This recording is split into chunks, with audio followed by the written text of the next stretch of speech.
என்ன பண்ற? ரெடியா? Soup ready. இன்னைக்கு காலையில கல்பனாக்கு வந்து இன்னைக்கு லீவு, செமஸ்டருக்காக ஒரு நாள் எக்ஸாம் ஒரு நாள் லீவு, படிக்கிறதுக்கு லீவ் விட்டுருக்காங்க. அவள் படிச்சுட்டு இருந்தா. இப்போ பிரேக்ஃபாஸ்ட் செஞ்சாச்சு. சூப்பரான ஒரு மிளகு பொங்கல் செஞ்சுருக்கேன்.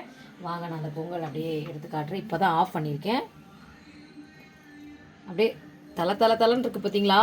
செமையாக அந்த கேஷ்யூஸ் முந்திரி இது நல்லா அந்த மிளகு நிறைய போட்டிருக்கேன். எனக்கு பொங்கல்னாவே நல்லா மிளகு சீரகம் நல்லா நிறையா இருக்கணும், அப்போ தான் பிடிக்கும். சூப்பரான மிளகு பொங்கல். அது தொட்டு சாப்பிட்றதுக்கு வெங்காய சாம்பார், சின்ன வெங்காயம் போட்ட சாம்பார். சட்னி அரைக்கல, போதும் இதே தான், இதே போதும்.